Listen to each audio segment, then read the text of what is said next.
How are things going for you financially? They could be better. Yeah, they could be better. Everybody I know is working. It seems pretty easy to get a job. I have some issues with President Trump's approach on trade. I don't think tariffs work. I'm so upset by the fact that we're losing ground, and our allies don't even like us. Nobody likes us. And you know what? I get it. I totally get it. For some political analysis, we turn now to our panel. Michael Graham is politics editor at Inside Sources and also a contributor on our digital network, CBSN. Joshua Johnson is the host of NPR's 1A, and Ann Gearan is a White House correspondent for The Washington Post. Good to have you all here. And does the White House have a clear message to calm the concerns? No. And we saw that play out in dramatic fashion all week, where Trump would say one thing in the morning, something else in the afternoon, and then by 7 o'clock, we had 3 aides on the driveway or on television cleaning it up. It has continued in France, where he appeared today to say he had second thoughts about the tariff war with China, only to have aides go out and say that isn't what he meant at all. So no, there's no clear message. But when you look at the polling that we're seeing here, Michael, it says the majority of Americans do think things are going okay with the economy. And I think Larry Kudlow tried to make the case that if you look at the economy broadly, still doing well. The polling you had from CBS News shows that it's still there. My question is, what does a successful economy do to voter behavior? If you really believe that the economy is so good that it can survive the craziness of Trump, then it's so good it can survive no Trump. And it frees voters who don't like Trump but really like the economy, that 53%, to say, you know what? I don't have to take the craziness. This economy is so strong, I can afford to vote against my economic means. And you're absolutely right. The era of it's the economy stupid is over. Joshua, 45% of those polled say they definitely probably vote for Trump. So as you were just laying out there, a strong economy, it's not decisive in the way it used to be. Is the bottom line just people can't see beyond their party anymore? I don't know if it's that. I think also if you look at that poll, if you combine the people who say they will and the people who say they won't, and then the people who say they won't vote, within the margin of error, it could go either way. That's what I take from the poll. I don't know that we know what to make of the economy yet. There are all these different indicators that Larry Kudlow throws out. He did it this week. He did it last week in another Sunday morning interview. So there's all of this kind of there's all these facts and figures flying around.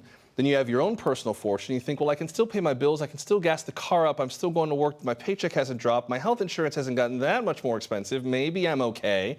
Then you've got all these other economic things going on around the world. You've got Britain now dealing with Brexit. Prime Minister Boris Johnson told the BBC this morning that it's looking touch and go in terms of having a deal, and that now the ball is in the EU's court, and the main thing is to prepare for a no-deal Brexit. So the world is more complicated. Then you've got President Xi, who's not thinking about the end of his administration. He's thinking about the end of his life. Xi Jinping will be the president of China until the day he dies. And in the middle, you have Americans who are trying to figure out, who am I going to vote for, either in the primaries or in the general.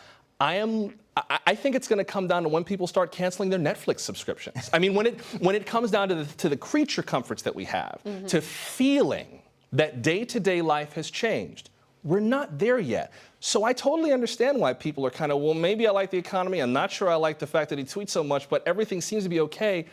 We can't know yet. There's too much going on, and nothing rises to the top. And the other uncertainty is just what's happening in the world.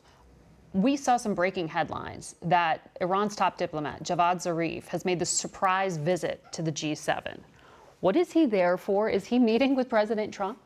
We don't know the answer to that. It appears that one of two things is happening. Either the French president who's hosting this meeting, Emmanuel Macron, has some kind of side plan for Zarif to speak with other diplomats there. This may or may not include Trump, and which brings up the other possibility, which is that if that advanced planning does not include Trump, and we had not heard a word about it until an hour ago, that means that Macron is sandbagging Trump. And so stay tuned. Stay tuned. We'll see, to quote the president, as he said. But this uncertainty, is there a political cost to the geopolitical, to the economic, to the financial uncertainty? Obviously, it affects the world, and I think it's fascinating. Do you know who the most popular back home at the G7 summit leaders is? Anyone? Well, no, it's not Trump. That was the trick question. It's actually Shinzo Abe, but Trump is number 2. He's the second most popular person at home, not because he's obviously popular, but because people are so unpopular. There's so much turmoil and change going on at home. Imagine what it does to the global economy if there's a hard out of Brexit. We don't even know what that is going to look like. And I think Trump's theory is turmoil helps me. I'm the candidate of turmoil. More turmoil, that's my team, and that energizes my people, and that's why he's more popular with the leaders of of Poland and Romania than he is with England and France. Although we should be careful, and I hear what you're saying, but I think for the voters who put Donald Trump in office, what some would call turmoil, they would call a shakeup. I mean, this is why Donald Trump got elected, is because there were millions of Americans who said, you don't see me? Fine. I'm going to punch you in the throat and make you pay attention, and I'm going to elect somebody who's going to do it for me for 4 years. So the voters who are getting what they want now, even those who see their economic fortune shaky but still believe in Donald Trump's vision for the country, there's a risk, I think, politically, for Democrats and even for some Republicans. We heard Joe Walsh is now going to run for the Republican nomination this year, telling those voters, you know what, now we need to fix this. We need to put the right person in office.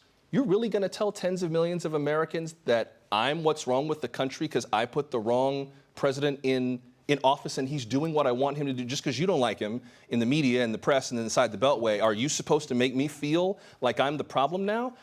I'm looking forward to seeing when the American people start to feel what's going on and how that plays out with the voters who put Donald Trump in office and whether any other candidate can pull them over without shaming them for what they've put the country through and for what they've sent the country into. I'm not sure anyone's ready to do that yet. And the president, though, is feeling some pressure. He's been tweeting and talking at length about what's happening with China, and he's blaming the Fed chair for a good part of it. He blames China, he blames the Fed chair, he blames Germany, and he blames the media for misinterpreting him. Sometimes that order gets mixed up, but those are the main scapegoats. He clearly is feeling pressure. I think all indications are, and our reporting shows, that he does firmly believe in the power of tariffs and thinks that he can wait out China.